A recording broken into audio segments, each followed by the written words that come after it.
Assalamualaikum warahmatullahi wabarakatuh. Kembali di channel Sun Sunardi.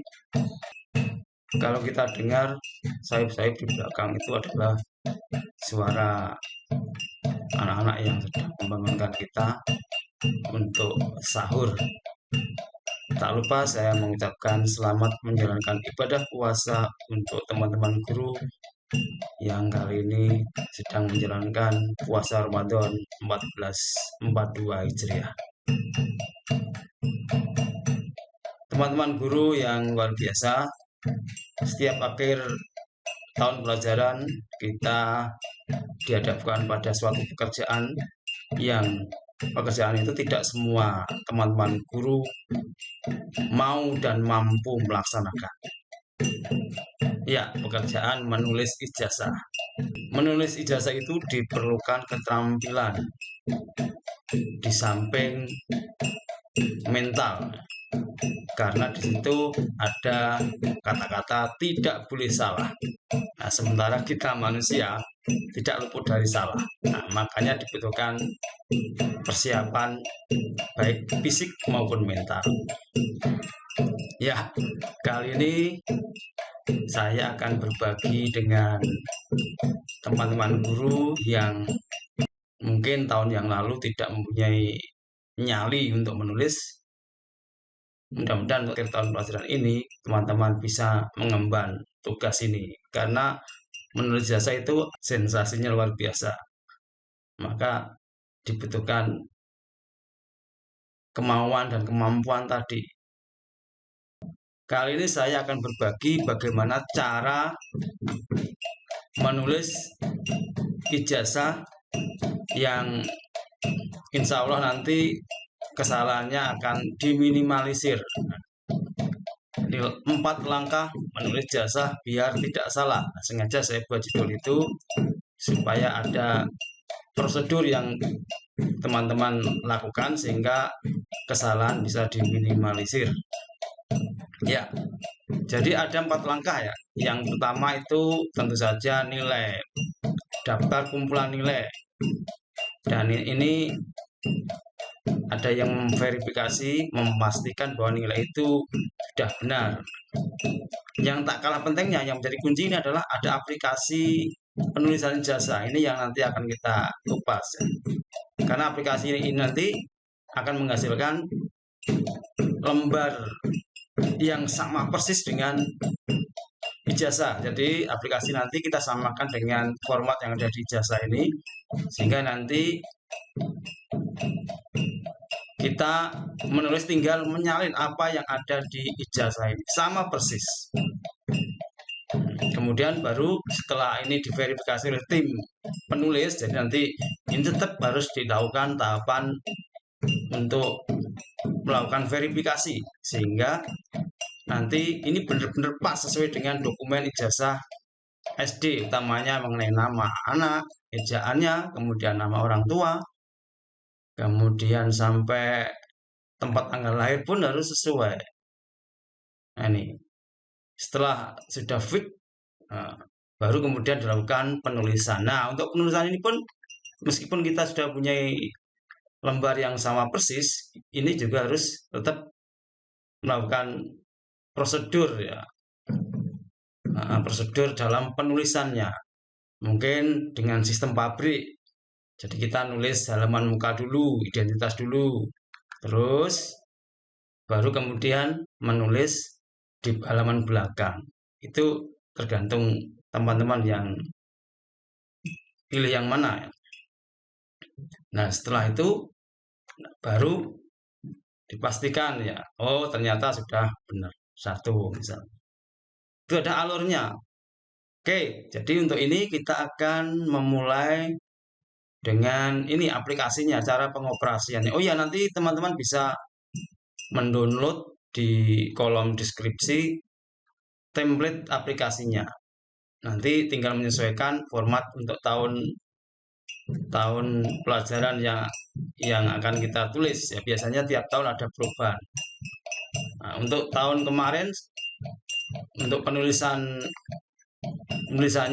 nggak seberapa banyak ya itemnya. Misalnya untuk angka, untuk nilai itu hanya satu kolom. Kalau tahun-tahun yang dulu itu sampai beberapa kolom.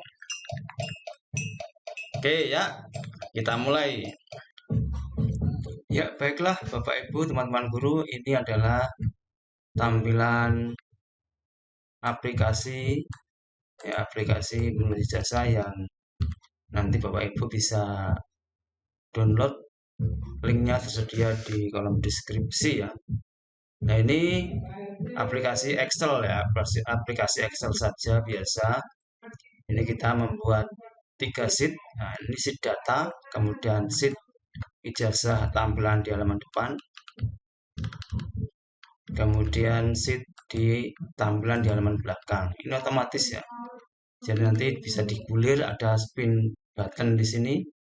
Nah, ini kalau kita klik nanti menyesuaikan dengan nama dan nilainya juga mengikuti. Untuk cara ini nanti Bapak Ibu bisa googling ya tentang bagaimana cara membuat spin button.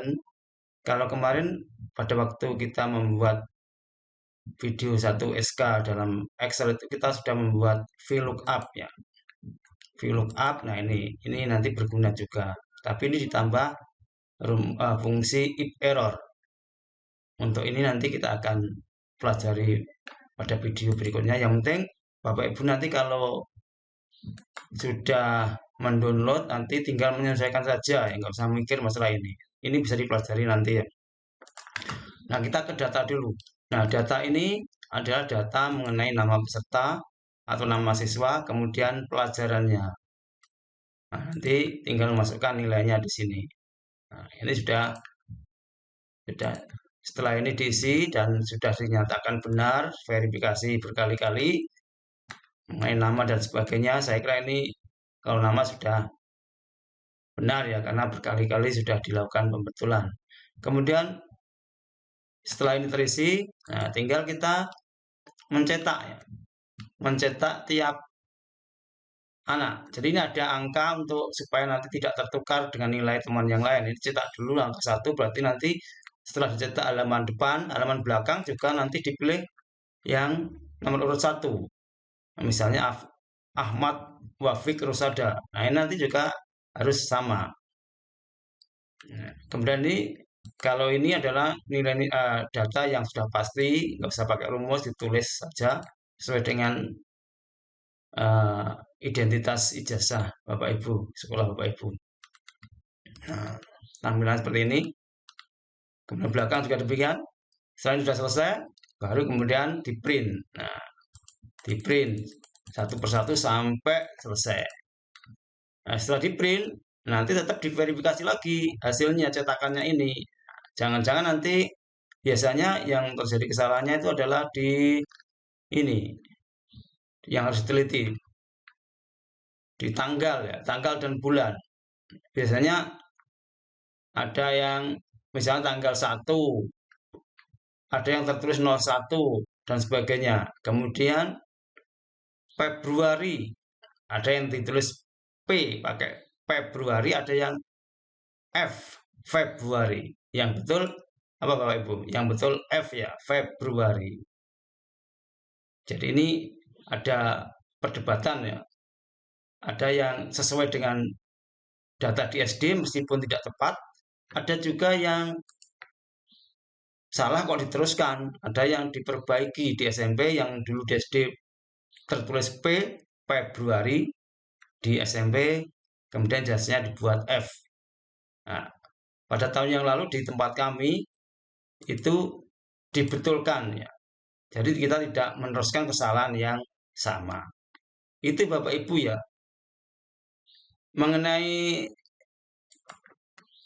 cara memasukkan dan sebagainya, Bapak Ibu bisa menggunakan setiap ngopi itu pakai paste value ya. Pastenya paste value. Misalnya ini kita copy ya, copy. Jadi di tempat yang lain, pastenya paste ini. Supaya yang kita copy adalah isinya saja, value-nya saja, tidak formatnya. Jadi kalau rumus kita copy nggak pakai value, nanti rumusnya yang ikut masuk ya, tidak angkanya. Kalau kita membutuhkan isinya. Kalau kita membutuhkan skala rumusnya, ya rumusnya. Tuh. Ya. Terus saya kira untuk mengoperasikan, kalau Bapak Ibu sudah biasa mengoperasikan Microsoft Excel, saya kira nggak ada masalah ya. Jadi saya kira itu saja untuk tutorial kali ini. Mudah-mudahan dapat membantu Bapak Ibu dan teman-teman guru yang mungkin tahun lalu nggak berani menulis, sekarang menulis ya. Rasanya nggak lengkap ya kalau guru nggak menulis jasa. Tapi ya kalau ada teman yang mau, kadang-kadang lebih baik mengundurkan diri ya daripada kita stres ya, karena kita nggak boleh salah. Ya, terima kasih sudah mengikuti video tutorial ini. Kalau Bapak Ibu merasa ini membantu, bisa subscribe dan like. Assalamualaikum warahmatullahi wabarakatuh.